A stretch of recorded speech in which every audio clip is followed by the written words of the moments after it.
I thank you, Bradley. I thank all of you for being here, and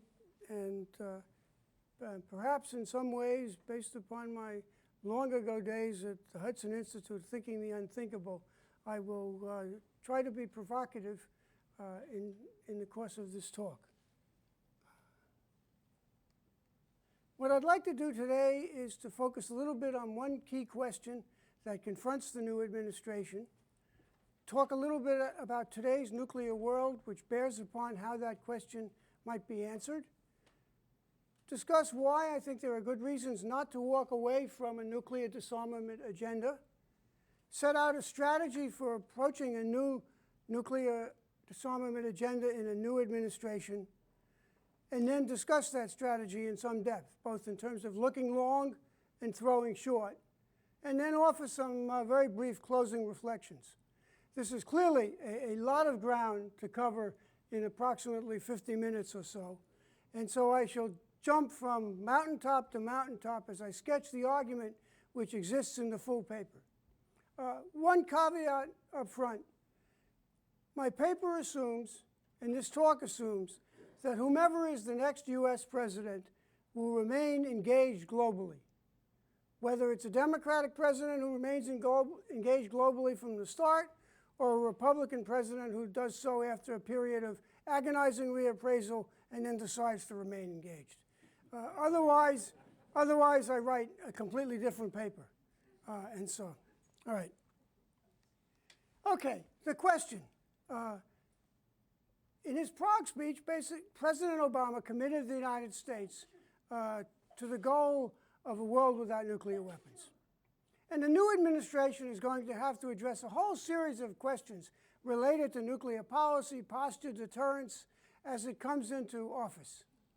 But underlying a lot of those questions is the more fundamental question of whether the United States should walk away from the Prague vision of a world without nuclear weapons, or continue in some way to stake a US claim to global leadership on nuclear disarmament.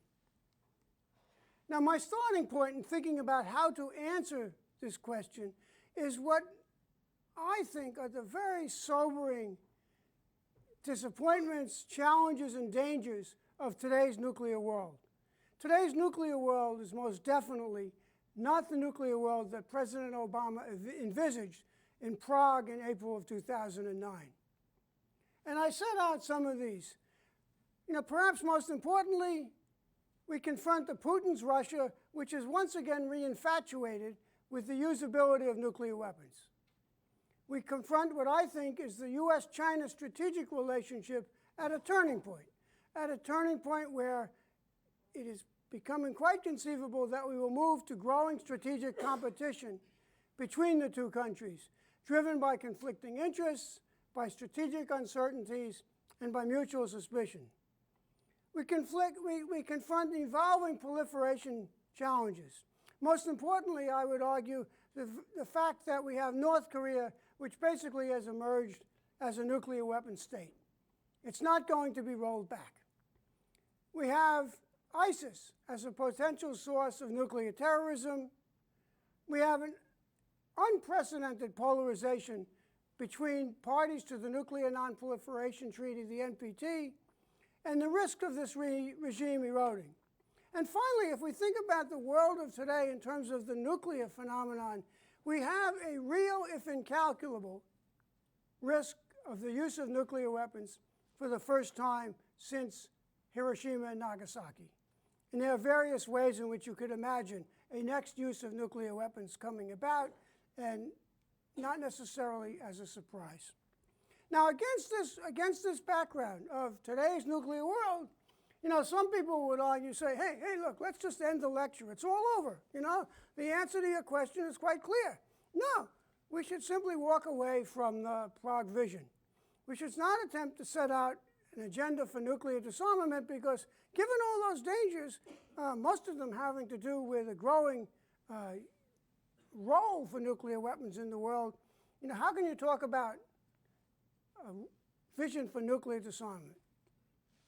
Now, it seems to me that it's important to make the case, and I think there's a strong case, that as part of a more comprehensive response, and I stress, more comprehensive response, a response that includes deterrence, a response that includes many other aspects of the U.S. defense posture. Nuclear disarmament still is important. A U.S. nuclear disarmament agenda is important both as an enabler of things that we would like to do and in its own right. As an enabler, nuclear disarmament, I think, will help sustain support for nuclear modernization at home, and it will help us to revitalize the NATO nuclear component of the overall NATO defense posture. As part of nuclear disarmament, I think it is possible to reinforce the Reagan-Gorbachev injunction. The Reagan-Gorbachev injunction basically said a nuclear war cannot be won and must not be fought. It's an injunction that today's Russia seems to have forgotten. A nuclear disarmament agenda can help us to protect the global non-proliferation regime at a time when, at least I've been working the NPT issue for the better part of 35 years, at a time when the divisions within the NPT I think are the greatest that I've ever seen them. Now, at least a nuclear disarmament agenda as part of a comprehensive response can help us to reduce the risk of a next use of a nuclear weapon, can help us to reduce this risk today, and can help us to reduce this risk over the longer term, given the uncertainties of deterrence in the longer term. So most broadly, it seems to me, the argument for not walking away from a nuclear disarmament agenda is the argument that it can help to reduce the nuclear dangers facing the United States, facing our friends and allies, and I would be so bold as to argue facing the other NPT and non-NPT nuclear weapon states. So the question becomes, if you buy the argument that we should not walk away from a nuclear disarmament agenda, what does that look like? How do you redefine it in light of the nuclear dangers, in light of the nuclear landscape that I've painted very, very briefly a minute ago? And here I would argue that a redefined U.S. nuclear disarmament agenda should look long and throw short. And this is a phrase, by the way, that I owe to somebody named Alton Fry, used to be with the Council on Foreign Relations, but he first used this phrase about 30 years ago. And it's a great phrase, and so I need to give him credit for it. Look long. Looking long, basically, in terms of a strategy for a nuclear disarmament agenda would be to articulate a vision of where the United States would like to be with nuclear weapons in 2045. 2045, the 100th anniversary of the use of nuclear weapons at Hiroshima and Nagasaki.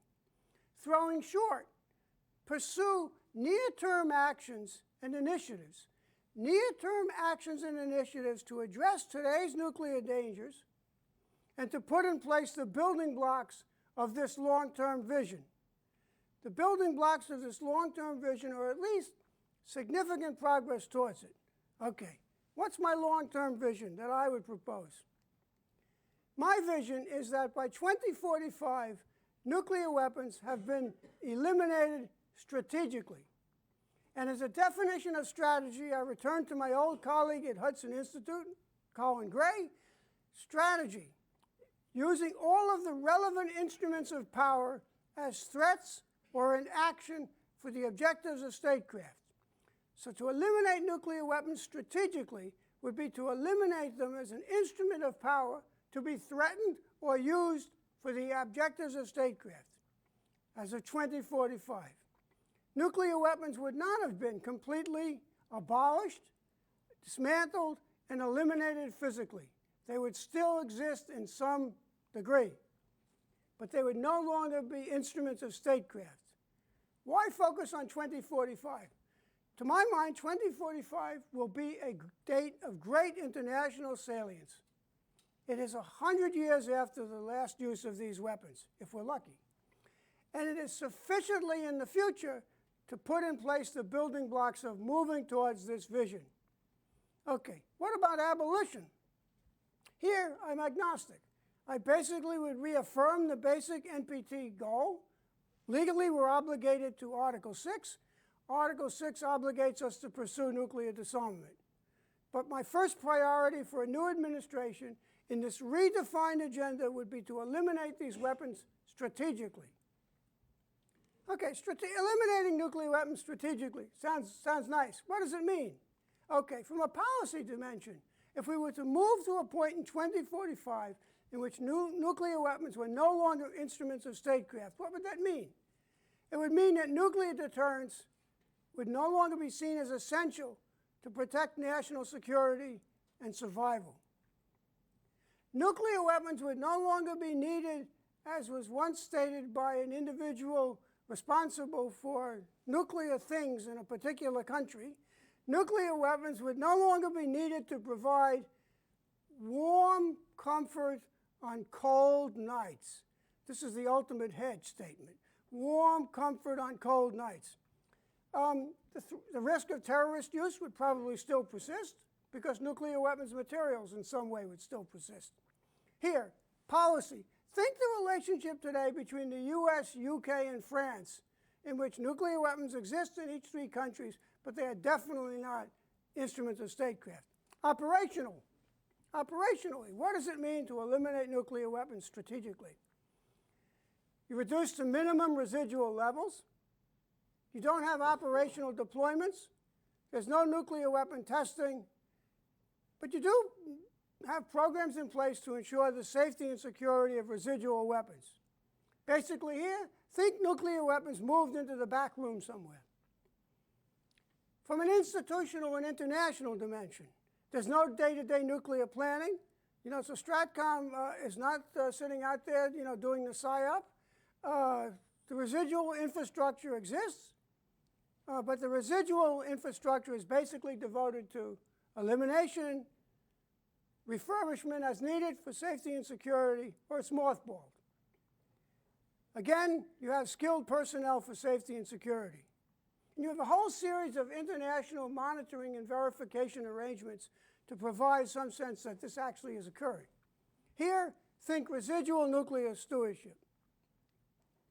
This is definitely a stretch goal for a redefined U.S. nuclear disarmament agenda. So the question becomes, okay, it's a stretch goal.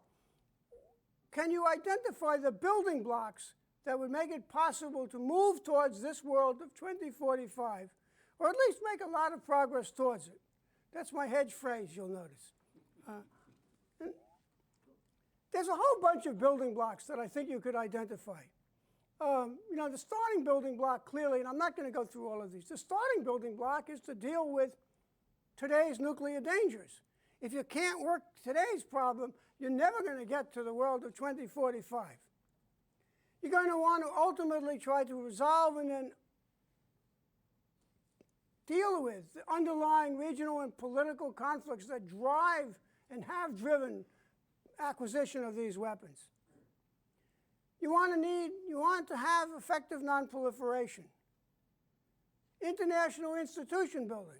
Now, as one thinks about this set of building blocks, let's use the pointer now that I have it. There it is. Some of these building blocks, I think, are already being put in place, the easy ones. The link between status and possession of nuclear weapons has gradually been widened and widened and widened. There has been some work in trying to harmonize concepts of strategic stability amongst the existing nuclear weapon states. Others, I think, raise challenges, but not insurmountable challenges. I think effective nonproliferation is critical, but it's not an insurmountable challenge as one looks down the road. Same thing with regard to technology development for verification and transparency. Some of these building blocks, and I don't deny this, are going to be really tough to put in place. And you can choose which one you think is the toughest. The one that I think is the toughest, and the one which, as you'll see the rest of my presentation, I never address, because it's not a disarmament issue, is the one of greater domestic regime legitimacy. A key, I think, building block in some particular cases.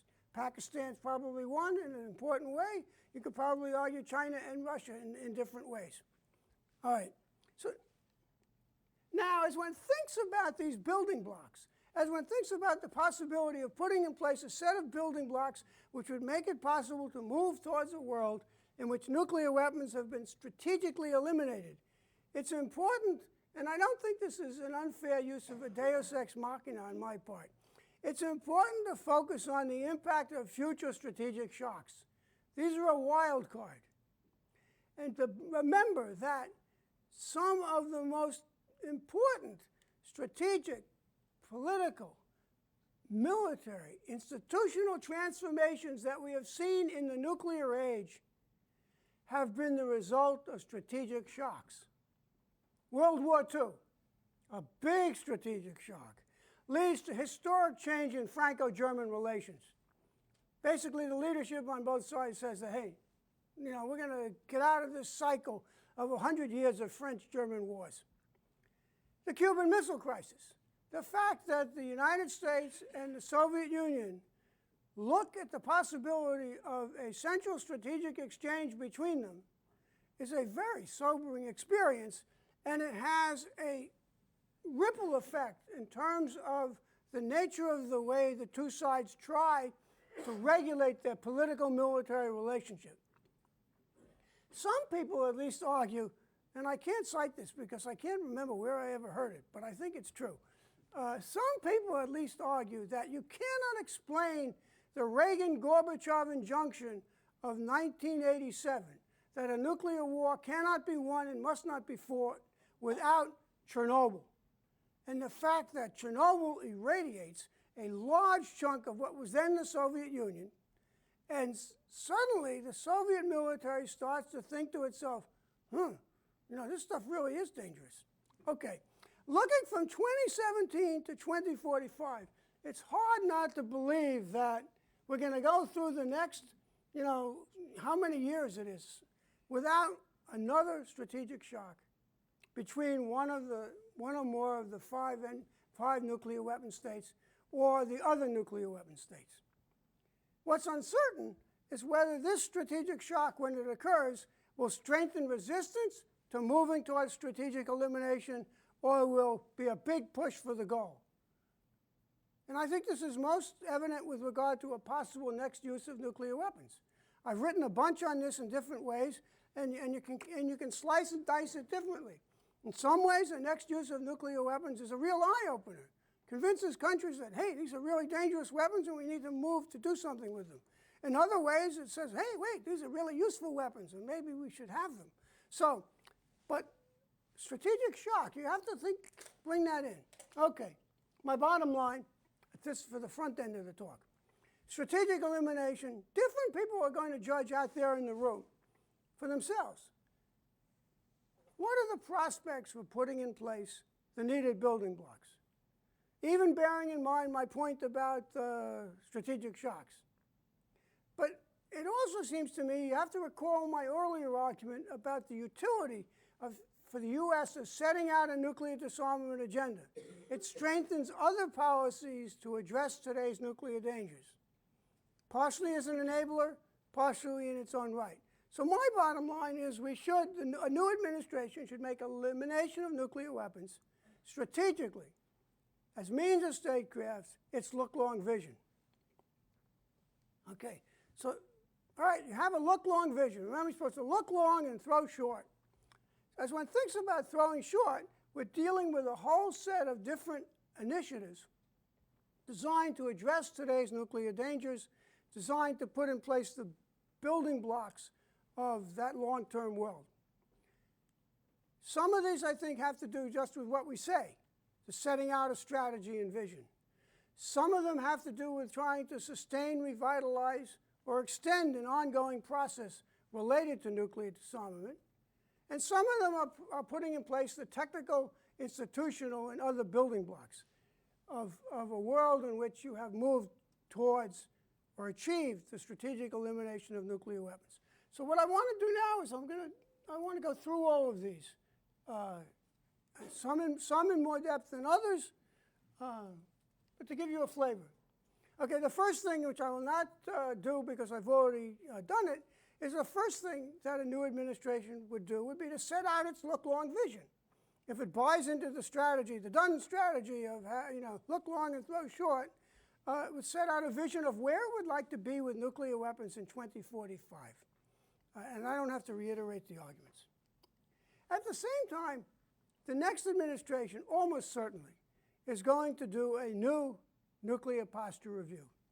It's going to step back and try to figure out what it wants to say about nuclear weapons in today's world, the world not of Prague, but the world of a Russia which thinks that nuclear weapons are usable, conceivably.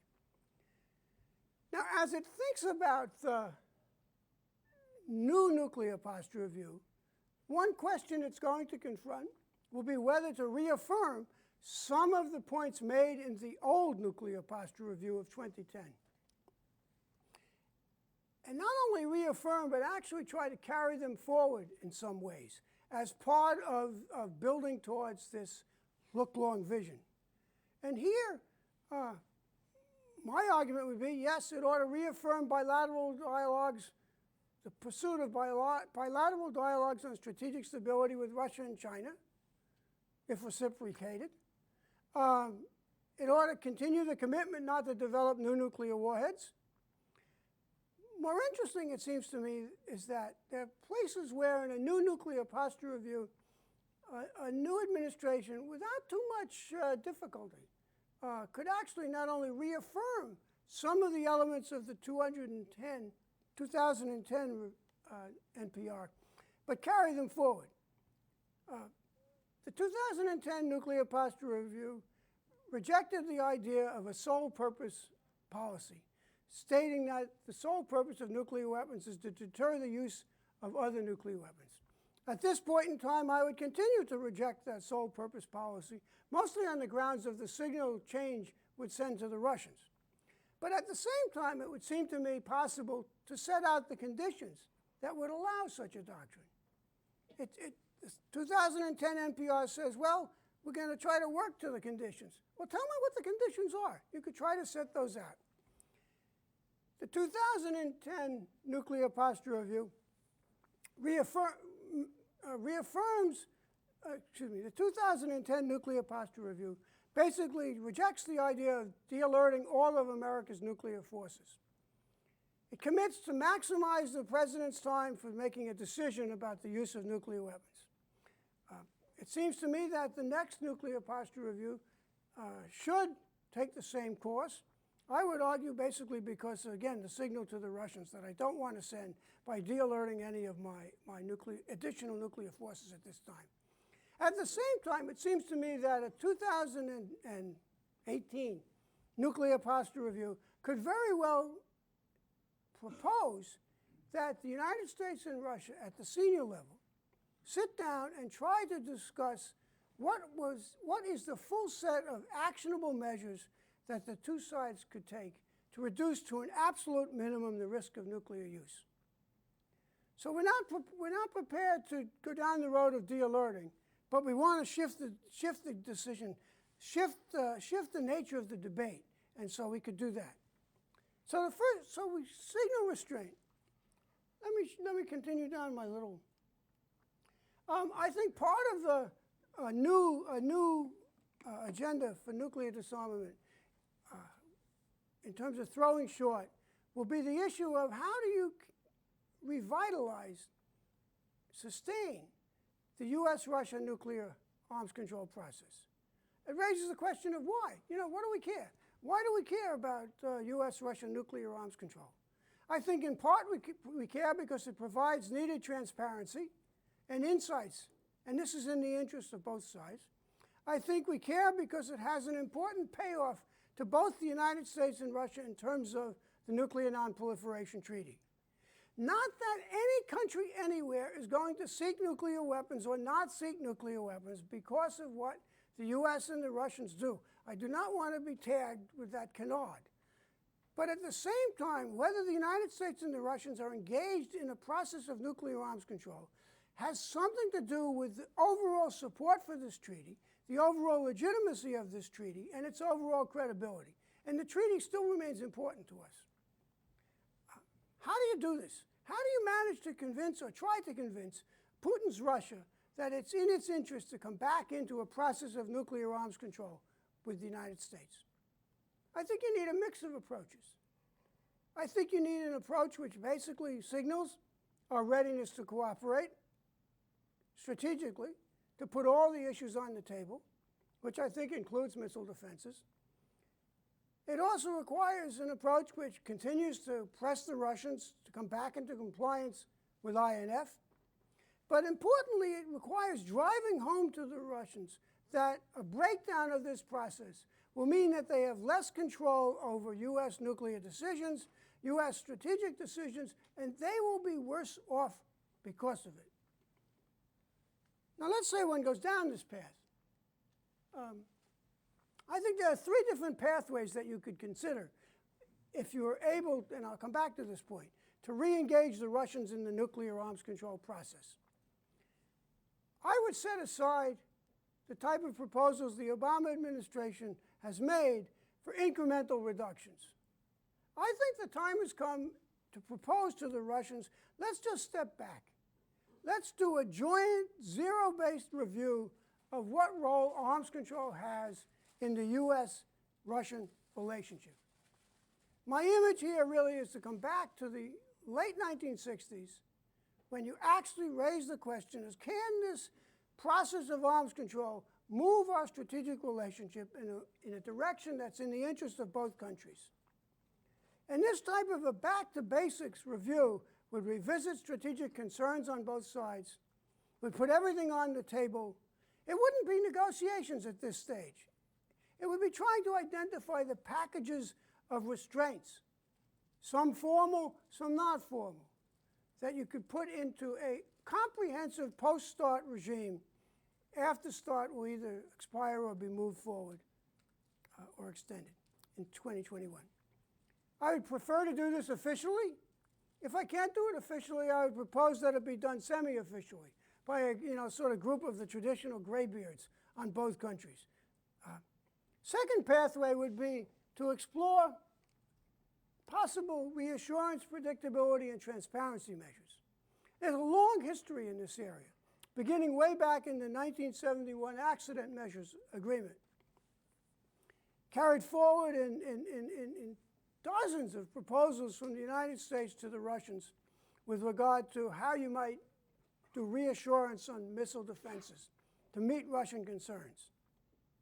It seems to me that if you go down this second path, it's time for a joint stock taking. What's out there? What are all the proposals that have been put forward to try to meet concerns on both sides? And here I would propose, as part of this area of reassurance, predictability, and transparency, to propose development of a US-Russia strategic code of conduct. It's the natural great-great-great-grandson of the 1971 Accident Measures Agreement, and it's all the more necessary in a world in which there's a growing risk of nuclear weapons use. Final pathway would be to build on the work that's been done over the course of 20 years, maybe longer by now, on verification involving the United States and Russia. Get technical experts together basically to say, okay, what were the lessons learned from all the things that we did way back when in the 90s? And try to identify some pilot projects. Okay, what are the prospects? If part and parcel of the throw short approach is to try to revitalize the central area of what used to be arms control, the central area of disarmament with the Russians, what are the prospects?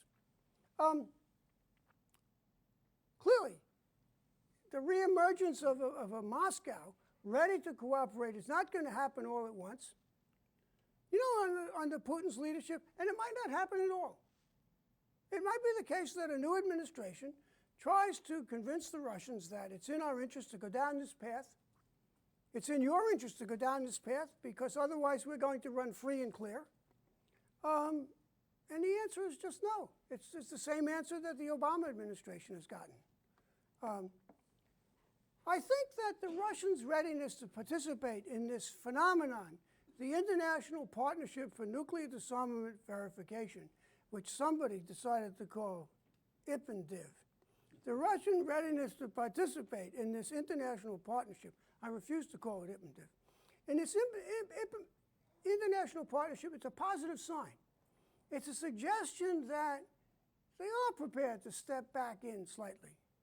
I think the prospects for the Russians re-engaging increase as 2021 approaches. In 2021, New START has to be extended, replaced, or allowed to die.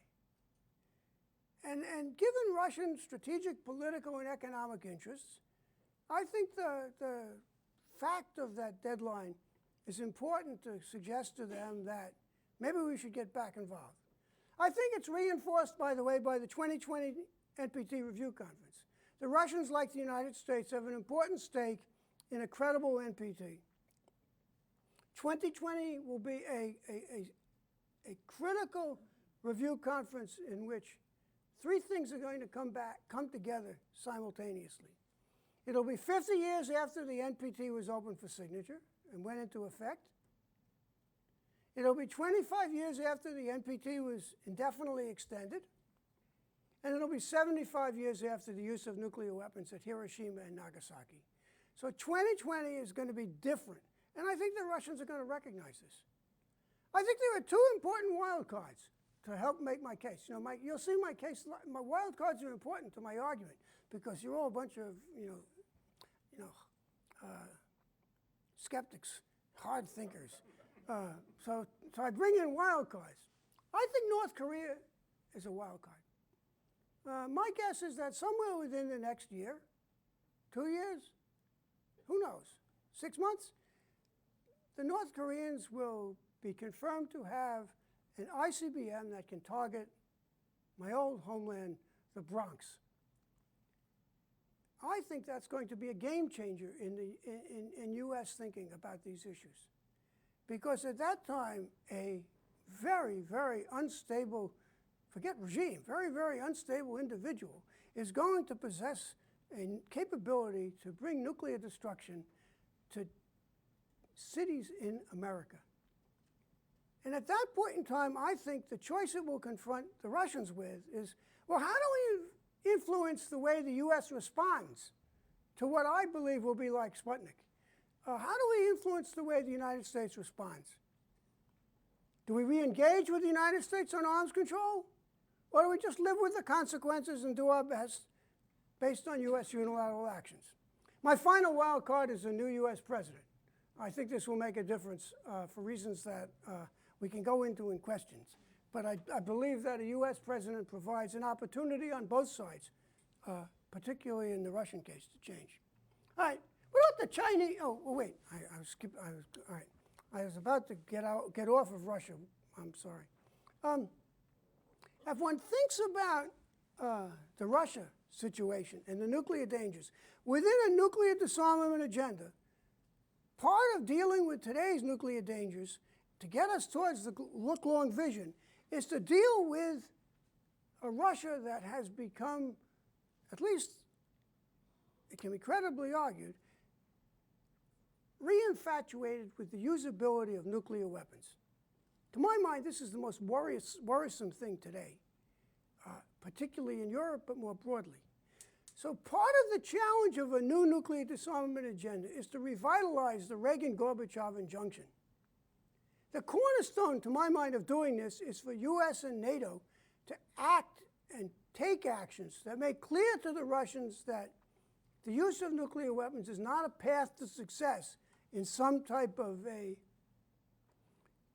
crisis conflict emerging out of the Baltics. There's a lot of other things there, too. But in addition, it seems to me, revitalizing the Reagan-Gorbachev injunction that a nuclear war cannot be won and must not be fought calls for, I would propose, the new president personally to make the case to Putin that rattling the nuclear saber is going to backfire for Russia. Rattling the nuclear saber is going to provide incentives for the United States to do exactly what Russia claims to fear. Russia says that we're afraid that the United States is going to pursue some mix of offenses, defenses, and conventional strike to neutralize Russia's deterrent. Well, I cannot think of a better incentive to do that than the belief that the Russians actually think nuclear weapons are usable. If that's what they think, I want the best damage-limiting capability I can get. The Russians say they're afraid of an American color revolution. We're going to try to overthrow the Putin regime. Well, if the Putin regime actually thinks they can use nuclear weapons and control the process, maybe I need a color regime, color revolution. Maybe I need to have a different regime in Moscow other than Putin. So part of my approach here is NATO has to stand up to this, as it's begun to do. A new president, quietly and credibly, has to basically say, look, you go down this path, you're going to get all the things you don't want. Finally, there's a cooperative element. As you see, the approach I try to take in this whole throw short is an approach which combines a mix of cooperation and action and being tough. It's not just, I do not consider this fuzzy-headed nuclear disarmament. Finally, more cooperatively, we ought to look for ways to remind the Russian military and defense establishment of the great risks involved in thinking about the use of nuclear weapons. There's at least some school of thought, which is that today's Russian military just, spends too much time with the computer simulations and doesn't understand, how these things get out of control. So I think it would be very useful, I would propose, to do a joint assessment. American military and defense officials, Russian military and defense officials. Let's go back and look together at the Cuban Missile Crisis. Let's go back and look at the Able Archer crisis of 1983, when the Russians actually thought that we were preparing a first strike. Let's look at the way these things get out of control. I would take this the next step, actually, and think about ways that you could actually show the Russians what would happen if this got out of control. And one possibility would be, okay, brief the Russians on what would have happened in the PSYOP in 1983 with Able Archer if it went out of control, which would be an eye-opener. Okay, now I get to ship to the Chinese, and I will, I'm about 2/3 through, as promised. I'll have to speed up.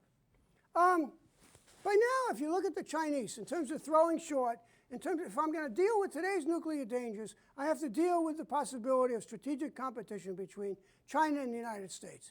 If I'm going to get to my world in which nuclear weapons have been strategically eliminated, I've got to try to build towards some type of cooperative strategic relationship with China.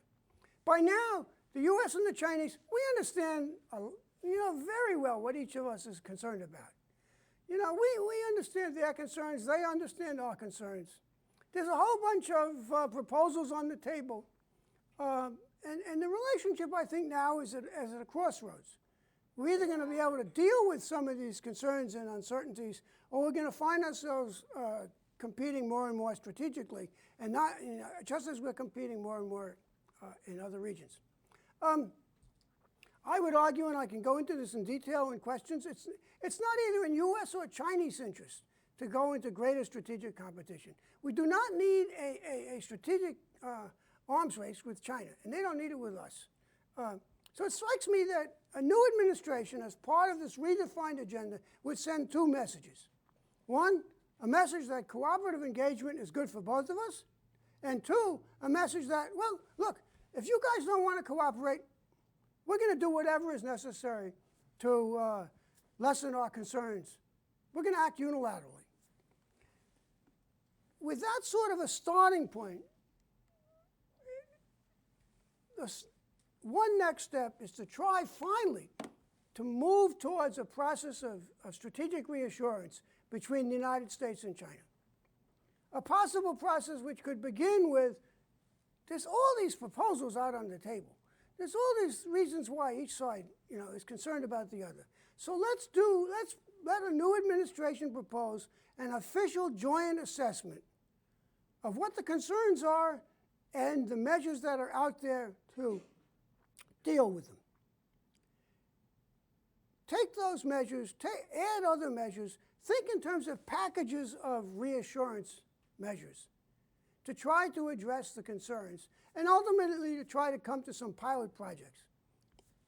I put out here only two illustrative packages.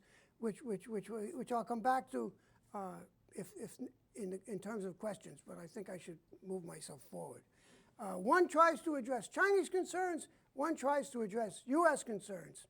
And they build on exchanges, they build on restraints, they build upon different types of agreements that could be reached. If you could actually put in place a process of mutual strategic reassurance, a next step, a follow-on step, would be to try to pursue some type of mutual strategic restraint. I would argue that there actually is a process of unilateral restraint that now exists between China and the United States. We limit missile defenses and global strike, keep repeatedly telling them global strike that they're most concerned about in terms of conventional missiles doesn't even exist, it's view graphs. China limits deployments of its nuclear posture so far. A more formal process could be envisaged. It wouldn't be arms control. It wouldn't be treaty-based arms control. You could have specific constraints and limits. You can apply them asymmetrically. We do some things, they do other things. Reflected in political commitments. Have a set of reassurance and predictability measures to give some sense. Here, my proposal would be that, okay, look, we've raised this issue of mutual strategic restraint with the Chinese on a number of occasions. So let a new administration propose that the two sides actually explore this concept. I don't think the Chinese at this point in time will agree to mutual strategic restraint, but let's at least explore this concept jointly. What are the prospects? Part of the prospects for going down this path with China are linked to the fact that it's in neither of our interests to go into a strategic arms race. If only because of economics, but also because of risk, because of the diversion of resources from a lot of other purposes. Here again, I would argue that North Korea and the steadily growing North Korea nuclear threat is an important consideration, because I think that North Korea nuclear threat faces the Chinese with a choice, the same sort of choice it confronts the Russians with. In the case of China, do they engage in a process of reassurance and restraint to manage the spillbacks into the China strategic situation of how the United States responds to North Korea, or do they live with the consequences of unilateral US actions, taken with a minimum of concern about China's concerns? More missile defenses, who cares what the Chinese think? Intensified anti-submarine warfare capabilities in the East China Sea. Who cares what the Chinese think? Much greater capabilities for prompt global strike. The North Korean missile threat finally is the kind of thing that puts the view graph of conventionally armed ballistic missiles or missiles on submarines with conventional warheads. It finally takes it out of the view graphs and puts it into the real debate. The ability to reach out and touch the North Koreans if they move to deploy an ICBM in a crisis. Chinese have a choice here. And I think the new administration should make this point to the Chinese. Look, we want to cooperate. We've got to deal with these strategic concerns. And look, if we cooperate and engage in terms of a process of reassurance and restraint, it's fine with us. But whatever, we're going to deal with the North Koreans. And I think my argument is strengthened by the fact that over the last year or so, you've actually seen the Chinese policy hardening and hardening and hardening towards the Kim Jong-un regime. They know they have a problem there. Right. Very briefly, I'll go through a few last slides and then wrap up, because this computer actually tells me how long it's elapsed, which is tricky. I didn't realize that. So I got 3.5 more minutes to wrap up. Okay. P5 process. Here, the P5 has been, as part of this process of throwing short, we ought to make more use of the P5 process. As part of this process of reducing the risk that nuclear weapons might be used, one of the major dangers in today's world.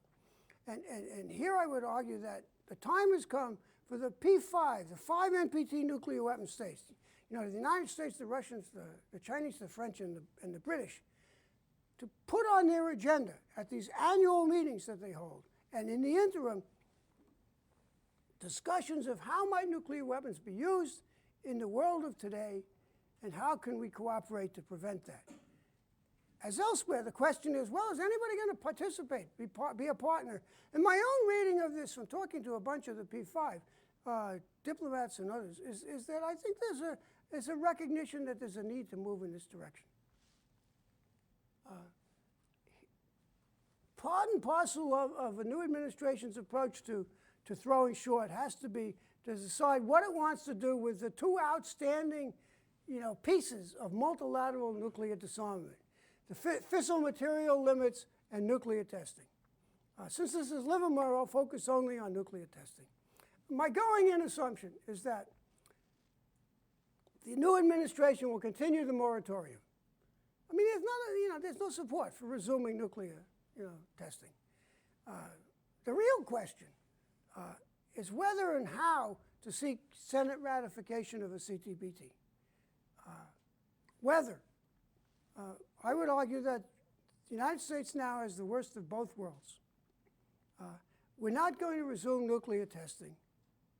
And perhaps we wouldn't even resume nuclear testing if there were a major problem with a piece of the stockpile. Because the argument might very well be, there's a major problem with a piece of the stockpile. If we resume nuclear testing, it'll probably take us, 2 to 3 years before we can resume nuclear testing. So we have to fix this problem before 2 to 3 years. And in any case, we don't want to resume nuclear testing because there's a problem with the stockpile, because we don't want to tell anybody there's a problem with the stockpile. So we have a situation in which we're unlikely to ever test nuclear weapons again. But we can debate how many benefits there are. There's at least some payoffs out of having ratified the CTBT. And we get none of those payoffs. So we have sort of the worst of both worlds. And at this point in time, almost 20 years, at least 16 or 17 years, since the stockpile stewardship program began, it's actually proved to be quite competent. It works. So the question becomes then, how would you try to ratify CTBT? Well, the first thing you would do, it seems to me, is do it seriously. And what does seriously mean? Seriously, I think, means a major effort within the U.S. Senate over the course of a year, maybe longer, to build up a body of testimony which in effect says it's okay to go forward with this. All right. Yeah, I will just leave this. This is my favorite slide for me, because it's what I always do, engage with non-nuclear weapon states. It's important, but the main thing is going to be to make progress on all the other stuff. Now I add in one last slide on regional nuclear threat reduction. Actually, I have a few more slides, I'm sorry. Most of regional nuclear threat reduction, how do we deal with North Korea? How do we deal with the Middle East? How do we deal with terrorist threat? Most of it has nothing to do with any other things I've talked to before about nuclear disarmament. It has a lot to do, it seems to me, with defense, diplomacy, deterrence. But in some cases, the nuclear disarmament dimension makes a difference. And here it strikes me that part of the regional problem is, how do you deal with the dangers of India and Pakistan, and India and Pakistan moving into ever more capable nuclear postures, including MIRVs. And to my mind, if you had nuclear restraint between China and the United States, it influences what China does on MIRVs, and you make it less likely you will get a MIRV cascade. China, India, Pakistan. So in some cases, nuclear disarmament plays at the margin.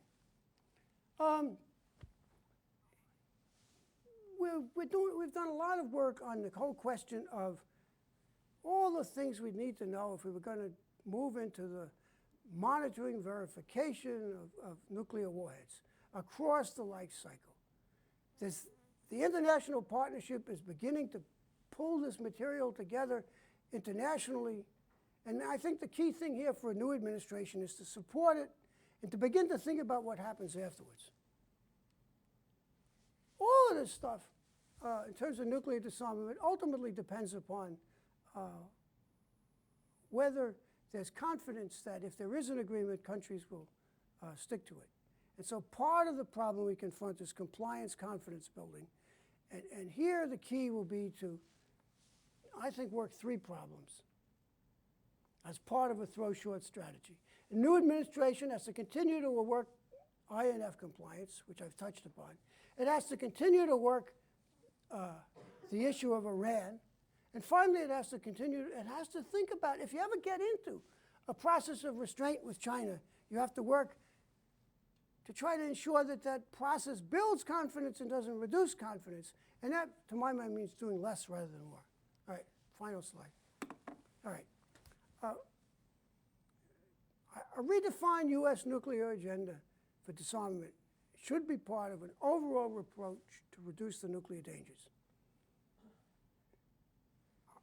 If a new administration goes forward and takes this theme up, it ought to adopt a strategy of looking long and throwing short. Whatever its look-long vision is, it needs a look-long vision. It has to set out where it wants to head with nuclear weapons. To my mind, 2045 is the obvious point in time. It's 100 years after the use of these weapons. And I would argue for strategic elimination as the vision, not abolition and not deterrence forevermore. Strategic elimination. The things that it can do in terms of throwing short. Now, my final point is that pursuing this agenda clearly requires, and I've touched upon this, it clearly requires the readiness of many other countries to cooperate, many other countries to engage cooperatively. The Russians, the Chinese, the whole bunch of non-nuclear weapon states in the NPT whom we would be trying to engage.